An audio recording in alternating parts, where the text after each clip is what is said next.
Yeah. I love my HBCU. And boy, I love it, love it. I love it, love it. I love my HBCU. And man, I hope my team they won. Yeah. I hope my team they won. Yeah. Man, I hope my team they won. I hope my team they won. Yeah. I tune into the HBCU Sports Lab to see if my team won or lost. If they lost, I'm quiet as a mouse. But if they won, keep tab. I'ma do the dab, yeah. Dr. Cavil, he know what he be talking about. Mike and Charles, they know what they be talking about. They compress the analytic data with the hip hop. If you know them like I know them, they gon' tell you if your team, if they won or lost, and who the ball. So listen to Professor, yes sir, and pay attention, cause he gonna teach a lesson. This is Dr. Cavil's Inside the HBCU Sports Lab, episode 725. This is the Indy Report, and I have my man Tariq Wilson. Tariq, how you doing, sir? I'm doing well, I think. How are you? You think? You should be doing awesome. Y'all didn't play this week, did you? We did. Who'd y'all play? See, it was unmemorable. We played Campbell. Oh, I did play this week. Oh yeah, you at G-Host, so yeah, transparency. Transparency for everybody that's watching today. I saw some of Jackson State, Alabama State. Like I caught the end of it, and that's about it, ladies and gentlemen. Like I didn't, and the only reason why I caught the end of that was because I was listening and watching while getting ready for the bonfire. Like I didn't really like outside of A&T South Carolina State, didn't really watch too much football this weekend. But we definitely will get into those two games that we just mentioned. And I'll give you your thoughts on, I'll get your perspective on Jackson State and Alabama State if you watched it. But let me go ahead and run through the intro. I think it's just going to be us, man. Mr. King might make an appearance, but we shall see. Yep. Welcome to episode 725 of Inside the HBCU Sports Lab radio show and podcast, the show that's covering the HBCU sporting diaspora, all things HBCU sports for institutions large and small. From the NAIA to the NCAA, we share insights and information on the HBCU sports culture and the HBCU athletic aesthetics to facilitate the story of HBCU athletic programs and the business of HBCU sports. I'm your host, David L. Rhodes, with my partner in crime, Tariq Wilson. We are filming from our home studios and sending a signal live to KCOH 1230 AM studios with the Texas Radio Hall of Famer Ralph Cooper in the beautiful home of Texas Southern University from Houston, Texas. All right. So I have a few topics that we can talk about. We can start with, let's start with our games. We'll start with the games. Because we could start with about Morgan State getting that freaking transformative gift, $63 million from Mackenzie Scott. You want to start there? I didn't see that. 63? $63 million. So that puts the tally at over at $103 million that Mackenzie Scott has given to Morgan State University. Shoot, I think we only got 30 from her a couple of years ago. So yeah, we got 40. A&T got 40. Dang. Yeah, A&T got 40 from her a couple of years ago. Well, I'm happy for them. I mean, it's well needed. So they can. I know some Bears are unhappy with Wilson. Maybe they could buy him out. It's funny. I was having some conversations with some of my HBCU Nightly folks, and I pretty much said I would be amazed if a dime goes to athletics. And part of it is because I think the focal point is always going to be academics for us. I know folks don't want to hear that, but that's the reality, right? Particularly with the schools that's within the MEAC. Right. Like I think we tend to push, like those administrators tend to push about the academic side because that's what the need is at. Athletics is needed too, let me be clear, but like primarily student success, scholarship, things of that sort are going to probably be always the top two things that they try to attack. I know that's what A&T attacked when they got that transformative gift from Mackenzie Scott, and it sounds like Morgan State is going that same route. So, That's awesome. Yeah, congratulations. oh, that's big, man. Like, do I think they should inject a bit to athletics? Absolutely, I think they should. But it's all about what that leadership at that particular institution wants to do. Dr. Wilson, knowing him, that's adjusted for the price of inflation based off what we got. So that's a dope gift there, man. Oh no, it's great, man. Like it just happened, so I wanted to bring it up. Like it literally just happened. But no, shout out to Morgan, man, for getting that amazing donation. Hey, Morgan's making moves. They've been making moves. Oh yeah, Morgan. Yeah, man. Like it's funny. We always have these discussions about athletics helps when it comes to like enrollment growth and things of that sort. And all due respect to Morgan, and I know they're not gonna like when I say this, but they haven't won a MEAC title since 2014. That was with 4 other teams, and before that it was in the 70s. So like you're talking a very long period of time since they've actually had like football success. They really haven't had sustained success in my lifetime, right? So when you take all those things to account and what they're doing, they're the 3rd largest HBCU in the country, man. Yeah. So like they're behind A&T and they're behind Howard. So, but overall, man, what they're doing and representing Baltimore is amazing to see. But they also understand they got competition right down the street from them too with Townsend. Yeah, literally. Everybody that goes on that campus is like, dang, what happened? Like this is a little secret here, man. Like what is going on at Morgan? Oh no, they have listen, man. If they would have, man, if Morgan would have gave enough scholarship money, man, my daughter probably would be there right now. Yeah. Like seriously, like she loved the school, she loved it. But it was just but more reason why I know it's probably gonna go towards scholarship and student success. Like Townsend gave double the amount that Morgan gave from a scholarship perspective. So like that you're competing with the guys down the street. Mm-hmm. On top of competing with the HBCUs for students, you're also competing with some of the schools around you. Yep. And I think we sometimes miss that from that aspect too. You got to worry about the folks that's literally next door to you. But no, it was a good news story for Morgan. I'm happy for him. I'm thrilled for him. I know we'll probably talk about it on my next show tonight, but I am thrilled for that. Yep. Another topic I wanted to talk. Did you watch any of the Jackson State Alabama State game? Just the tail end of it. Just the tail end. I saw that like the last couple plays, and it was awesome. So you saw the end? Yeah, I mean, really secretly.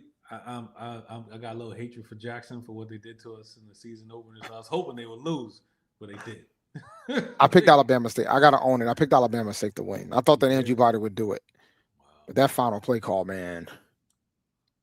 Yeah, but it was so wide open. It was so bad. It was so easy on the short side of the field. Yeah, it was so easy. I don't understand.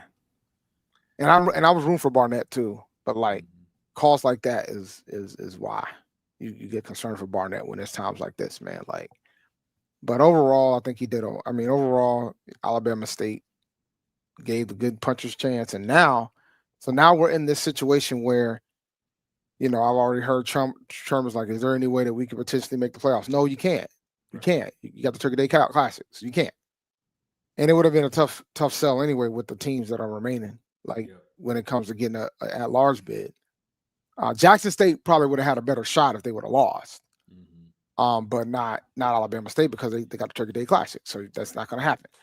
But that being said, I expect Jackson State to roll over to run through the rest of the division, go 8-0, win the SWAC championship, and be in the Celebration Bowl. That was their only challenge on the list in the conference. So that's that. They're done. They're going to run through everything. I don't think there's anybody that's good enough to even come close to them at this point. Yeah, they might not lose, period, because I don't see a MEAC school beating them either. Maybe no, I think the school down the road got a shot. They got a shot, but they got to get there. That's the problem. Right. Yeah. I mean, they always drop. They should get there, but they're gonna drop one like they do every year to somebody. If they drop it to Dell State, they ain't going. Right. I'll tell you that right now. Yeah. I'll go. You heard it here first. If they drop it to Dell State, they ain't going. But I think that's their opener, if I remember correctly. I think that's first week of MEAC play. I think they play Dell State first week. So we'll know soon what's going to happen with Try it. I that. might go to that game. I wonder when is it at Delaware? I think it's at the school down the road. I think it's in Okay. Durham. Damn. I think it's in Durham. All right. I have to double check. I miss that, man. I miss just being able to roll up to the Eagles' nest, man. I miss Well, no, you shouldn't have to miss things like that. Like I don't know why would you miss things like that. But Great you know atmosphere. that's good. Like I don't think we had school down the road versus Delaware State as a potential MEAC championship matchup, but here we are. Here we are. Because Morgan State out here. Don't know what I was high on Morgan going into the season. Not so high now. I'm not all sure right. if this is on the schedule, but do you have a section about Colsey at FAMU? Oh, we can talk about FAMU. We can do that right now. 45-7. Was it at their homecoming? No, their homecoming is this week. All right, yeah. But at home, it looked festive. It looked like so many people were there. Yeah, they were very disappointed when they left too. But I knew that was going to happen, man. Folks were asking me what do you guys think the score is going to be? I was like, it's going to be a lot to a little bit, at least about 3 or 4 touchdowns. Well, I don't think it was going to be close. They almost lost as bad as we did. Yeah, it was bad. What are they going to do with that, man? That's FAMU. I know what they should do with them, but that's their call. They should move on. But I don't know. We'll see. This is year 2, right? Yep. Wow. Yep. I think they should move on. I mean, I wasn't the biggest fan of the hire when it happened. So, but one thing is clear: it doesn't take long to mess up a program. I saw it at A&T. FAMU seeing it now. Like it doesn't take long, guys. Like they'll probably beat Alcorn this weekend. I think they play Alcorn for their homecoming, if I recall correctly. So they'll beat them. But Alcorn's worse than them. Alcorn, they won 42-0. I don't know who they. I mean, I know it was a Division II school or something on that level, but winning by 42. I mean, that's something. No. No. They lost to a team that they ain't win a game in almost 2 years, I think. Lost to Northwestern State this year. Yeah. They're not that good. I mean, it's tough. Like, there's 5 teams in the SWAC that doesn't have a conference win. So SWAC is tough. There's only 2 really good teams in that conference, and everybody else is kind of like happy to be there. It's parity. No, there's only 2 good teams. There's no parity. There's no parity. Bad, man. Nah, the MEAC has parity. Yeah. This ain't parity. Yeah. No, this ain't parity. But no, I think Cozy, I think they got to start thinking about the next move. But there's a few coaches in the SWAC that needs to be looking behind their back right now. He ain't the only one. Like I think, FAMU and Alcorn this weekend should be loser leave town match. Like that's what it should be. But we'll see. I think Southern's probably gonna have to make a move. I don't know about UAPB. UAPB is a unique one, but they probably got to start thinking about it. They put up 79. I don't know. Yeah, they play Westgate though. They play Westgate. I did not know who Westgate was until I saw that score. Is that Division II or is that? I don't know if that's Division II. Is that a VUL situation? Yeah, I don't know.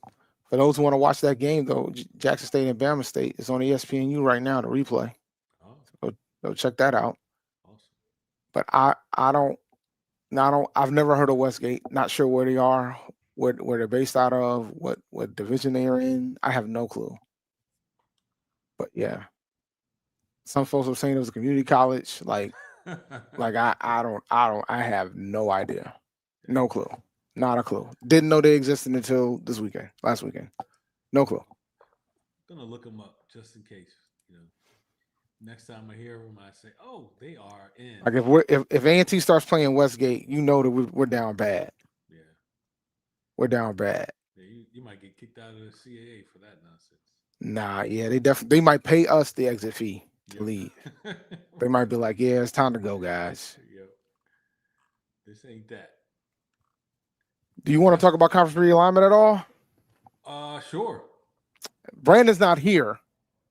You know what? We're 15 minutes in. Let's go ahead and take our first break. And when we come back, we'll talk about conference realignment, and then we'll get into then we'll get into our 2 games and and things of that sort. So we'll be right back right after the break. This is the Dean of the College of HBCU Sports, Kenyatta Cavil of Dr. Cavil's Inside the HBCU Sports Lab with Mike Washington and Charles Bishop. Come mix it up in the lab where the course lecture is in session every Tuesday from 6 o'clock p.m. Central Standard Time on Facebook Live, YouTube Spreaker, or the BCSN app, as we discuss all things about the HBCU sports culture, including exploring the week that was in the sporting HBCU diaspora, as well as the upcoming week of HBCU sports. With me, the Dean, the College of HBCU Sports, on Dr. Cavil's Inside the HBCU Sports Lab with Mike Washington and Charles Bishop. Course lecture dismissed.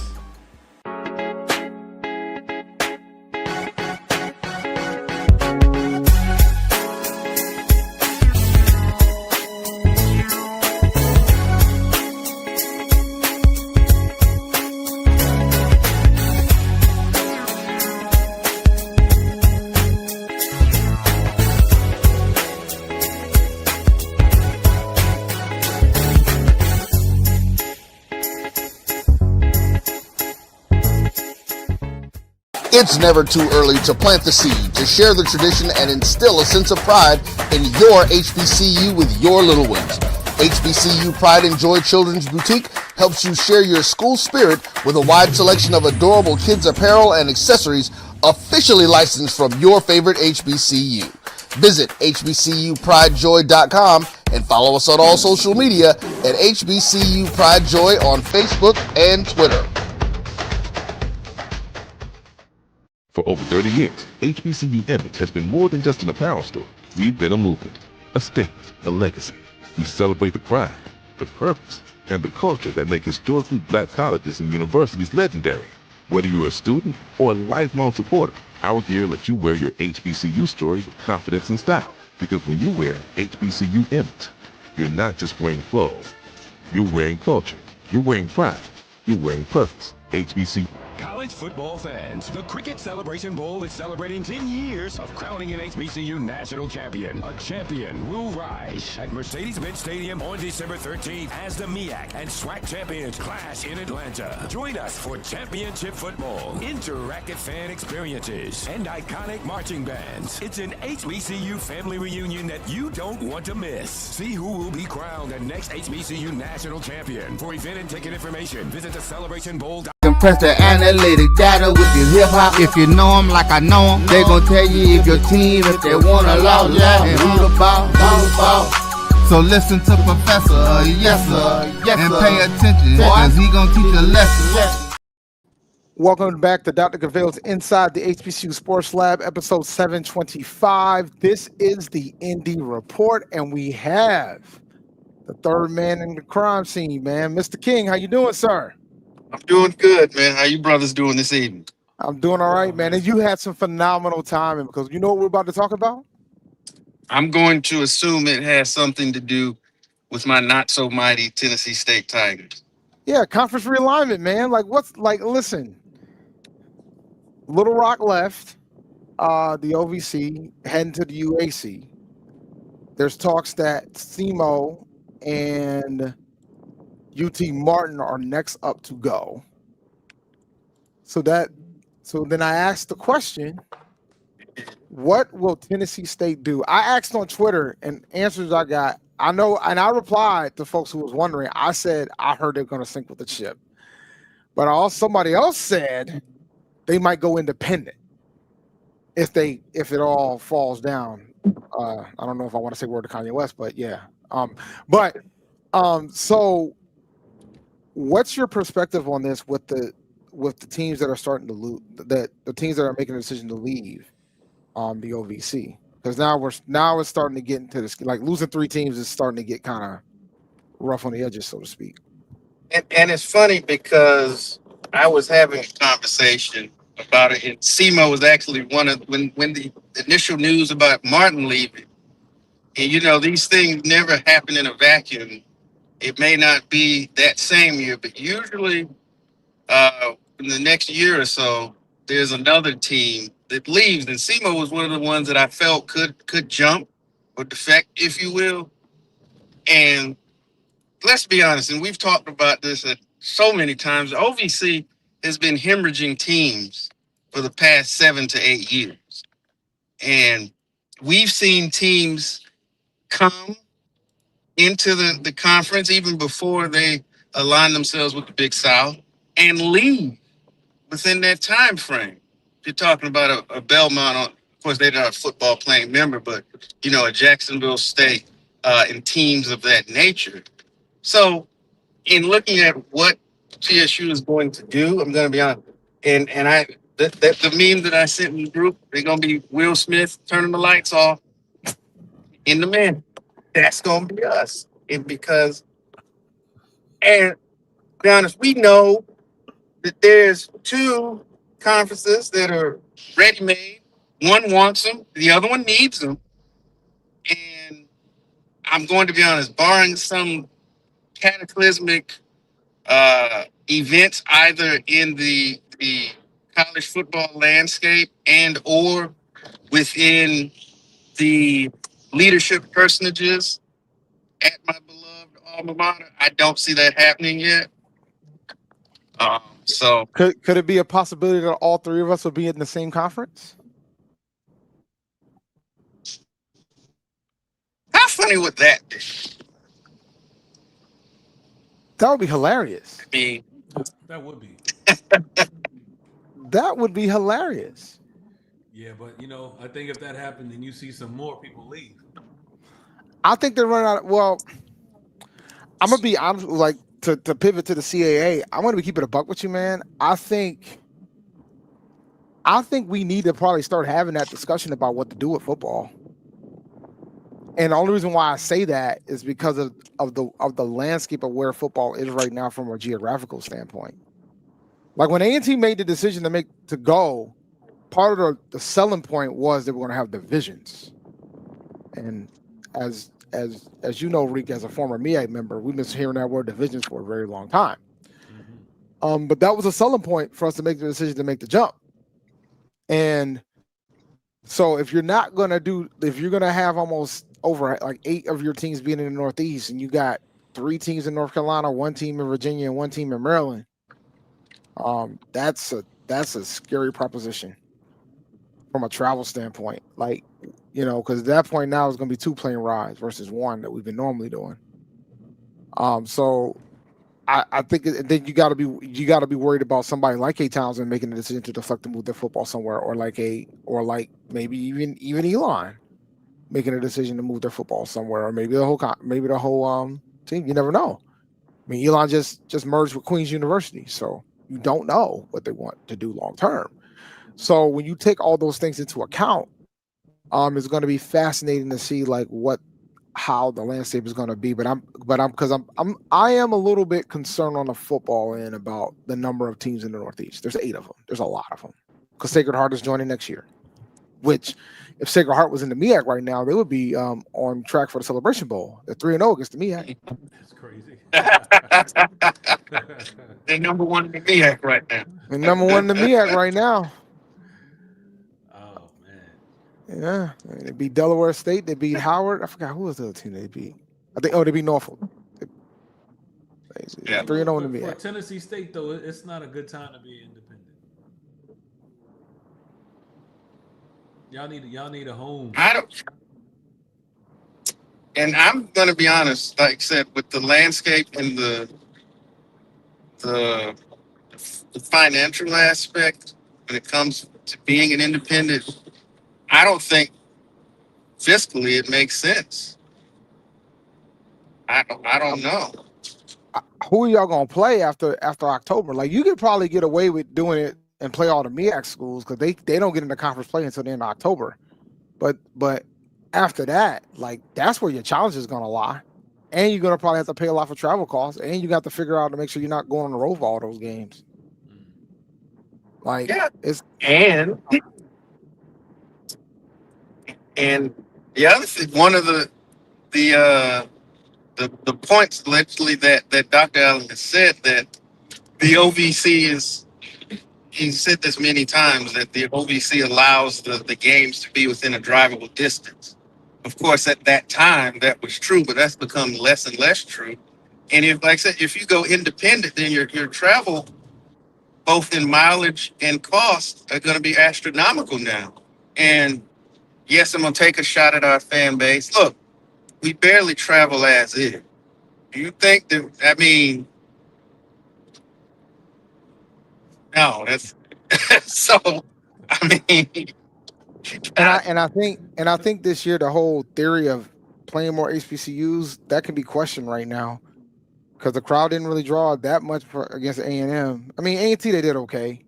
So when you take those two things into account, like, you know, I know that some of the fan base wants to get back into want to go to a black conference, but you got to prove it. No. and so here's my thing, because I've been beating this drum, but I got to keep it a stack and call people out where they need to be called out, because here's the thing, and just like you said, if you really want to go and be in a black conference, then if you were smart for those games, you would absolutely, it'd be standing room only in there, because you would have to make the numbers such a disparate that you're getting the people's attentions in the ivory towers of the Tennessee State Athletic Department. But the fact, when I've looked at the attendance numbers, and they've been nothing to write home about, you know. And I go back to last year, and hopefully they don't take away my fan card for saying this, but you know, when we went up there to play Howard, and there was this whole thing about, you know, we took over Howard's homecoming, blah, blah, blah. And I'm like, that's cool, but why don't you take over your own homecoming? Let's do that. I don't want to hear about what we did at somebody else's house when we ain't got our house in order. That means nothing to me. And when I looked at the numbers for the homecoming game, I was like, that's it? All this talk. So to me, it's like I said, Dave, you got to show and prove. It sounds good to say that you want to be in the SWAC or the MEAC, but you have to show it by going to the games, because those figures and those bottom line, that's what's going to get people's attention. And then when you have that type of attendance, you can somewhat have leverage when one of these conferences comes to you and say, all right, well, when we play, look at this. This is what we bring. You have that degree of leverage. But I mean, if the people aren't coming, you don't even have that. It's just, oh, that would be nice. Oh, I wish. You know, we really should. And it's just talk at this point. Maybe that's what y'all should do. If you guys end up going independent, y'all just go and travel to other people's homecomings, and then you try to take over everybody else's homecoming. So you know, you go to GHO, you go to Hampton's homecoming, you go to Norfolk's home. You just do a whole tour of like homecoming. Y'all can try to be the homecoming killers. Like that's what y'all can like do. VUL, Lynchburg. Yeah, but you'll actually be a Division I program, and you can just be traveling around. And we wouldn't be, unlike, no disrespect to anybody on those teams, I'm sure they work hard, but we wouldn't be the Washington Generals of homecoming opponents if we were to do that. I mean, if we were to do that and we started winning, people ain't gonna invite you back. They're like, no. Yeah, there's a lot of sensitivity about losing homecoming games. I mean, you know, that's why you schedule Wingate or Westgate. What was the name? Westgate. You schedule Westgate and VUL for your homecomings. Just during the break, I went and looked up Westgate. Man, what an operation! Like, what an operation! What an operation, man! Go to the website, man. Now, tell me more before we go to break. Tell me more. Man, just look at the roster, man. They got pictures of all the groups, man. I'm like, wow, man, y'all just. But what division are they gonna in? play some? It is the New South Athletic Conference. There's no affiliation. It's like a bunch of loosely connected schools. Oh, jeez, Louise. That should be the title of this show. What an operation!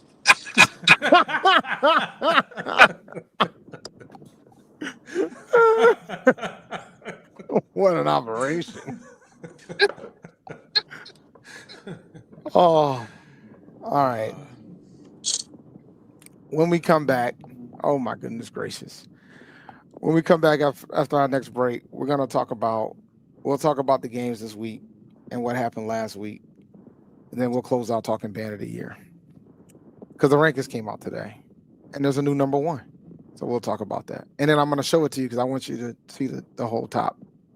So, because it's interesting how they did the graphic for this one. So we'll be right back after this break. You're looking for the latest information on Southern University sports, the Southwestern Athletic Conference, and HBCU athletics. There's only one place to go.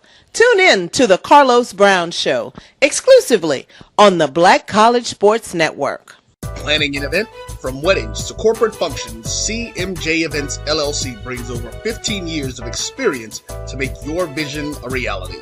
Based in Metro Atlanta and serving statewide, even internationally, we provide versatile event planning and authentic catering cuisines tailored to your needs. Whether it's pre-game meals for student athletes, fundraisers, weddings, corporate functions, CMJ Events LLC is your one-stop solution for exceptional service and unforgettable food. Our diverse culinary heritage means we cater to all cultural taste, dietary needs, and food restrictions, making every meal uniquely yours. Let's make your next event unforgettable. Visit us on all social media at CMJ Events LLC or email us at cmjeventsllc@gmail.com. Also give us a call at 404-664-3882 so that we can start planning now. College football fans, a champion will rise in Atlanta on December 13th. MEAC champion, SWAC champion, the 10th Cricket Celebration Bowl, crowning an HBCU national champion. For event and ticket information, visit thecelebrationbowl.com.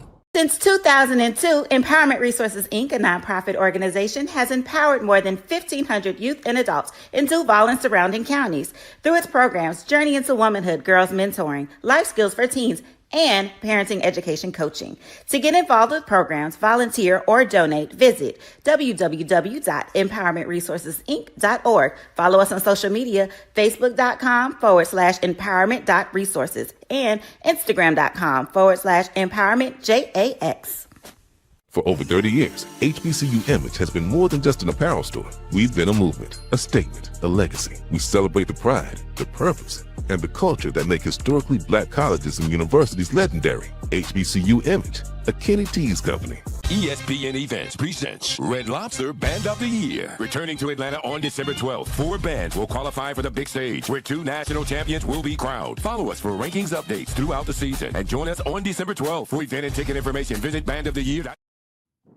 Compress the analytic data with the hip hop. If you know them like I know them, they gon' tell you if your team, if they wanna lose, and who the ball.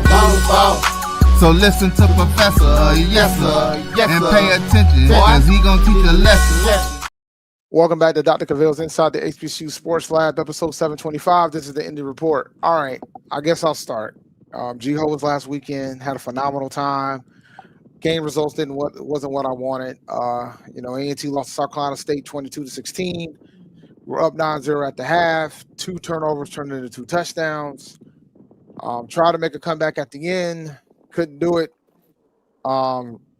Scored. We scored, but we weren't able to get the ball back because we couldn't stop them from getting 2 first downs.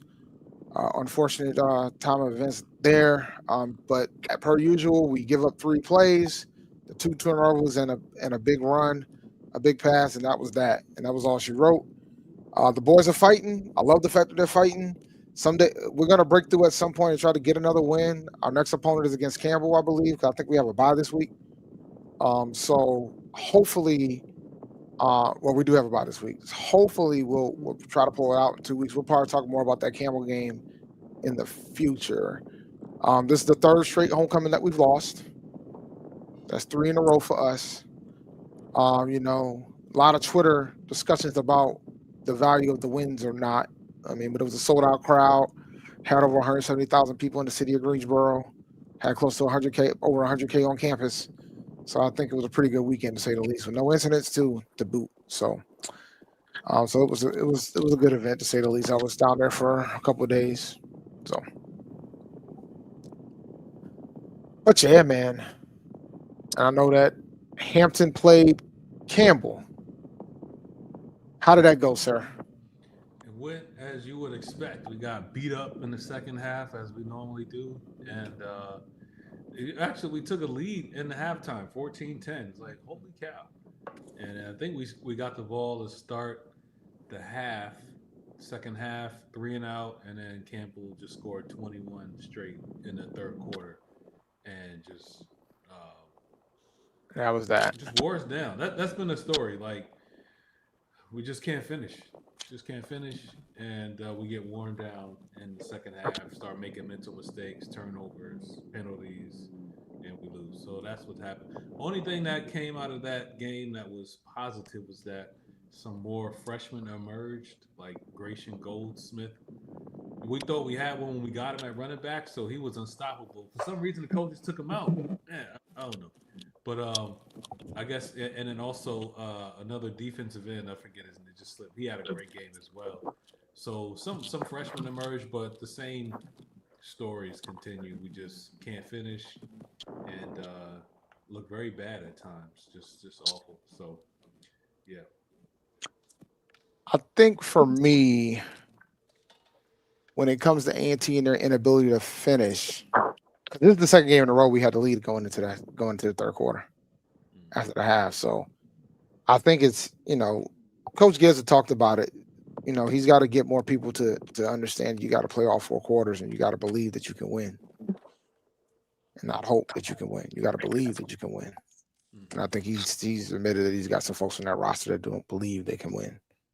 Sometimes they believe later, or they'll believe at some portion. You got to believe that you can win. Period. Yeah. So hopefully, by season's end, we'll probably get another. I'm hoping that we can get another win. I think if we're going to get one, it's going to have to be next week. I mean, after the bye against Campbell. So it'll be interesting to say the least. Is everybody still in on Gibbs on the Gibbs project, or? I mean, there's some Aggies that feel a way about it because the record's similar, but I tried to warn folks that I could have saw 0-12, to be honest with you, going into the season. I could have seen a path for 4 games, but considering how they've been playing this season, this is a vast improvement from last year. You got to give Gibbs some time. Yeah. He's shown that he knows how to recruit. So you just got to give him some time and get him to make it work. Get him a resource that he needs and get him to make it work. I think he's going to be fine. There was some that were apprehensive. I'll be honest, but I can't. I call those the irrationals, and I ain't rolling with the irrationals. So I'm not like I can't roll. That man some NIL money because that's coming. That's coming. We had a goal to raise $1 million during homecoming weekend, and I believe we hit it. So Hey, that's awesome. That's coming. It's coming.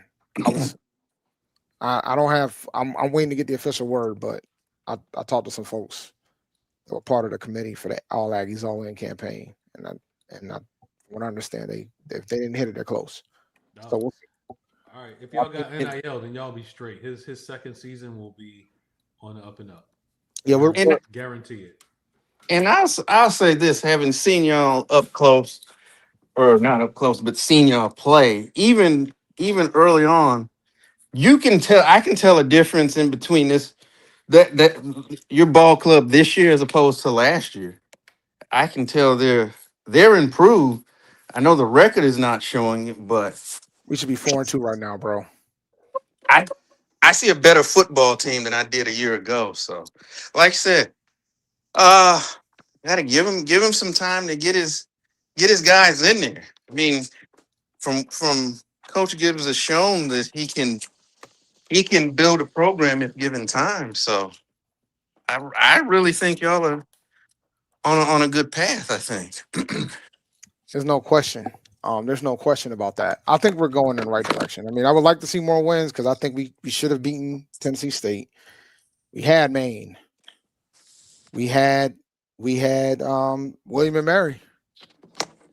We had South Carolina State.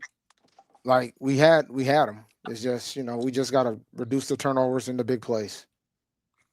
And shout out to Andrew Brown, man. He broke the school record. He kicked a 55-yard field goal during that game on Saturday. I saw that. So shout out to him. The NFL needs to bring him out for a trial when it's time. This is his final year, so hopefully the NFL sees him and gives him that opportunity from that regard. Tennessee State was on. Who did Tennessee State play, man? Eastern Illinois. How did I? Oh no. Now this was the same team that. Well, I won't say the same team. We beat they were the homecoming opponent last year, I believe, and we beat them 42-17. And we lost this year. And honestly, here's the thing. It's been the same story all year long. I mean, right now we are an offensively challenged football team. I think the 24 points that we scored against y'all and is the most that we've scored all season. You know, they went through a period to where I think, what was it, 7? I think it was 7 or 8 quarters went without an offensive touchdown. I mean, when you watch, everything is a struggle. You know, I know that Coach Barlow right now, Byron McNair is the starter. But I said offensively, who did I meant SEMO. I'm thinking of the week before. Eastern Illinois beat us down the week before. Hey, Brandon, but you know what y'all are averaging per game, points per game? it was the last time I looked, it was like 17 points per game. I'm gonna pull it up. It's 12 and a half. 12 and a half. Which I know has got to be at the bottom of the conference. Bottom of the country. Got it. I mean, when you look at everything is just a struggle. It's been so, and you know, you're not defensively, you're not making the plays that you need. You're not, you know, making those key stops on third down, but really not first and second either. So, I mean, right now, this is scary to say. This is a club that's still trying to find themselves 6 games into the season. I'm like, I get so annoyed because I know we should have been strong. I'm just so hurt right now, man. I'm just so hurt. Oh my goodness gracious. I just want to run down. This is what they've scored this year: 24, 3, 21, 8, 7, 12. You know what I noticed? What's that? You scored 20 plus points only against HBCUs. That's what I noticed. And y'all got Howard up next for their homecoming. Ooh, Howard might shut y'all out. If y'all don't score 20 points against Howard, I'm gonna feel away. That means you'll break your streak. Nah, this defense is nice.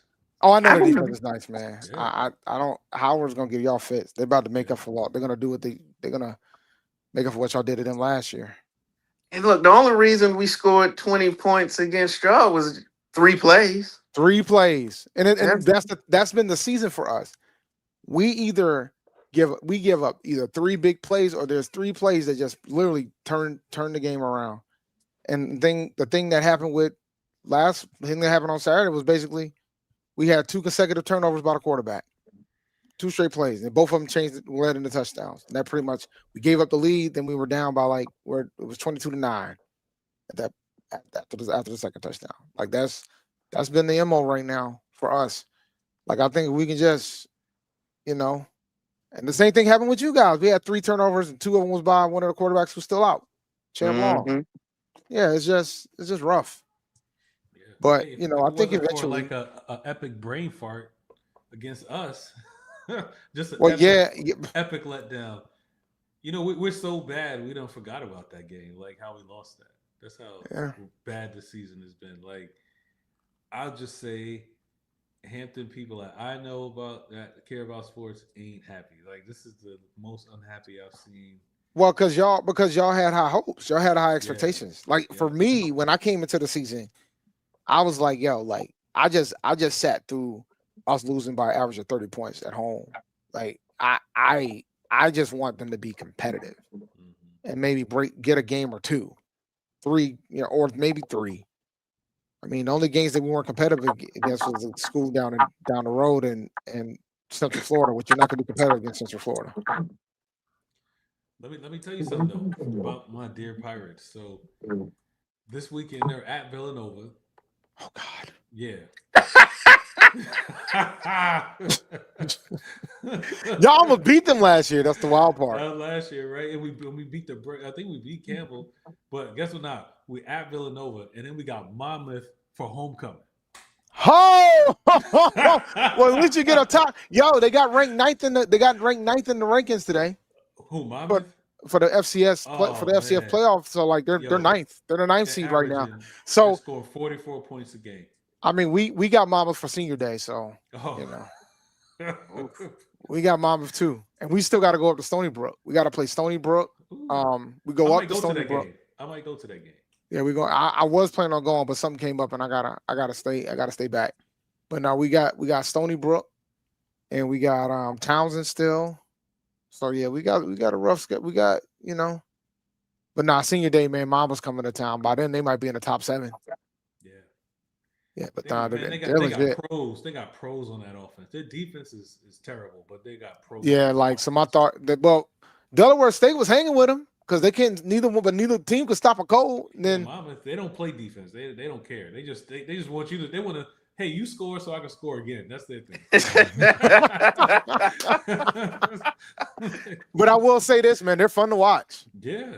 They are fun to watch. I will say that. They are fun to watch. I'm just not going to enjoy watching them against A&T because our offense can score points, but sometimes we have these droughts, and that's when we'll probably lose by 30 with them because they're going to score every drive.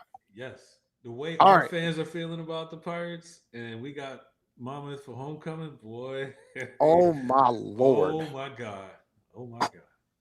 We played Monmouth for homecoming a few years back when we were in the Big South. Yeah. They were scoring back then. Mm-hmm. Yeah. Yep. That was our last year in the Big South. We played them. All right, man. We're gonna close out the show very soon, but I wanted to get your respect on these band rankings. All right. Here's the top 10 for Division 1. I didn't grab the Division 2 ones, but here's Division 1. FAMU's number 1. Damn, Hampton's up there. Wow. Hampton is up here. Folks was wondering how they went from unranked to 8th, but it's month to month. All right. So we got FAMU's number 1, Norfolk's number 2, A&T's number 3, Southern's 4, Jackson's 5, Bethune's 6. They have asterisks. The asterisk means that the notes they withdrawn from finals consideration. And that's why they decided to do 12, so they can make sure they have the 10 that have not withdrawn for finals consideration.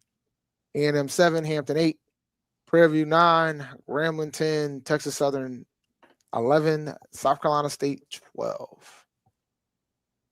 Thoughts? I know you're happy that you're marching. Look, man, and Aggie's taking care of y'all down there for the marching force, man. Yeah, I mean they've been working. I mean they have been working at it. You know, I'm proud of them, but I'm not surprised by Norfolk State. Like they've been. Oh no, they've been working for a while. They've been putting that thing together. Oh no, the Legion, man. I know how you felt about the Legion. You told me you was like, yeah, Brandon, but they legit, man. Yeah. You know, they're legit. It's and just a fun fact for you guys. The top 3 are within 5 points of each other for this month. So it's tight. It's very tight. From that regard. Look, I'll pull up some. I guess it wouldn't be highlights, but I'll pull up some of the Legion and see if they can change my mind.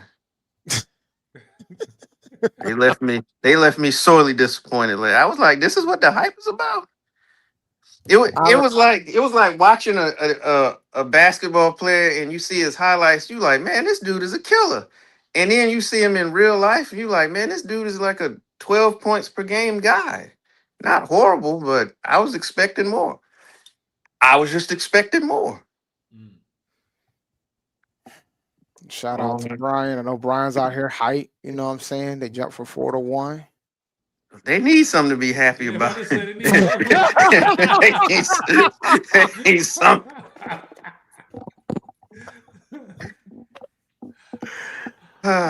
Oh my goodness gracious, man.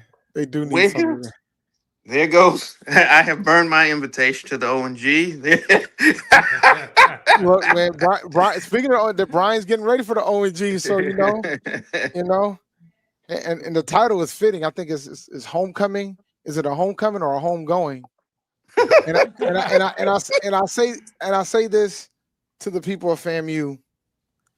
Relax, guys. It happens. It's ebbs and flows. There's nobody that understands how fast a program can go down than me. We went from being one game from winning the Big South to winning one Division I game in 2 years. Nobody understands pain more than me. It can turn quick. It doesn't take long. You hire the wrong guy. It can turn in a hurry. You hire the wrong guy. But, I mean, look, it's funny, and it coincides the fact that they stink. They don't have a quarterback. They don't have an announcer either. They don't have an announcer either. Okay, so I want to talk about this. So when I got home from work and I kept hearing like what happened at the fan, I'm like, what's going on? So I said, I'm like, there's no way that he said what they said he said. Then I went and watched the performance and he said exactly what they said that he said. Oh, he said it. There's no question about that. He said it with his whole chest too. Yeah, he said it. Yep. But here's the thing. Like, this is what he does this. He's been doing this since they were in the MEAC. This is what he does. Like, I just think, I think the intention is the reason why the penalty happened the way that it did, right? Like, I think if there was like minimal attention, it didn't make international news, this would be a moot point. They would have moved on. That would have been that. I mean, but weight jokes are tough, especially with women. That's a tough line to hit, man. Especially if you're not Dave Chappelle or somebody like that. You can't hit those lines. You gotta be like Bill Burr or something like that. You can't hit those lines, guys. So that's a tough one to hit.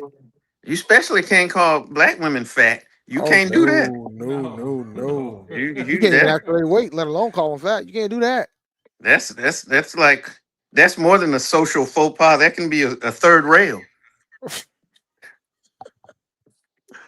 You cannot do that. But yeah, man. So these are the rankings.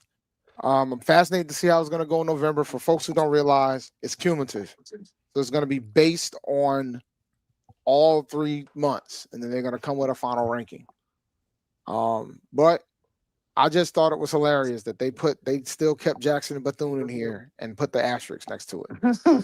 I just thought it was hilarious. But I mean, that's the right thing to do, right? Because if you don't put that's one way to handle it. The other way to handle it is to take them out and say that these two schools are not being ranked. Put that at the bottom in small font. For Hampton, I want to know what we did to get up there. That's what I want to know. Y'all probably got a good field show. I mean, like I told you, man, you got Aggie, man. You got Aggie running your show right now. They're known for the field show. Dr. Jones had to just get his people in. I'll say this. I said last year or so, I stumbled down the HBCU band YouTube rabbit hole and ended up watching some of the Force. And I like what you got cooking up there. And I'm when it comes to band stuff, I'm a complete layman.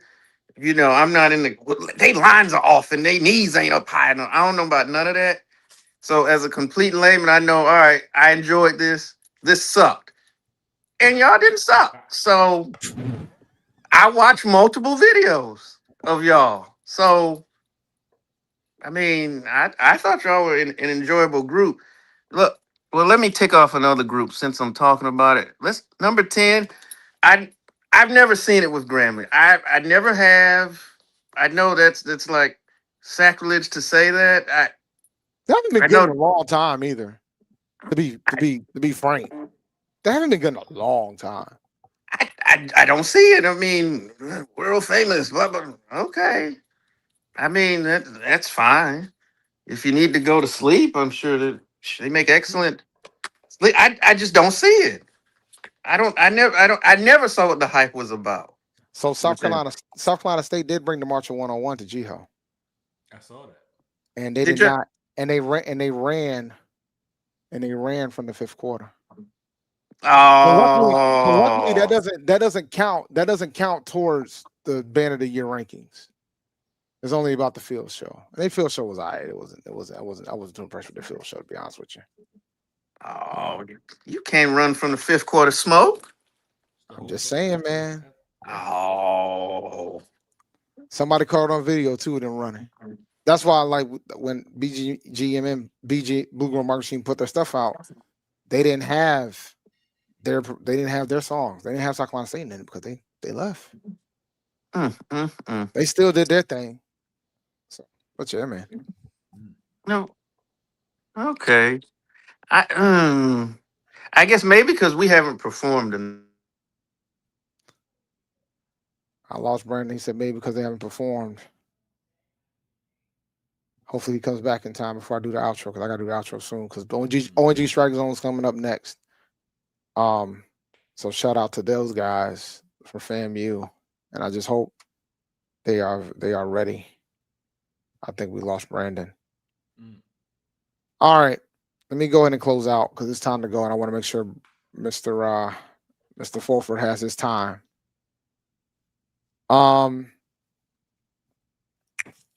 Thank you for listening to Inside the HBCU Sports Lab.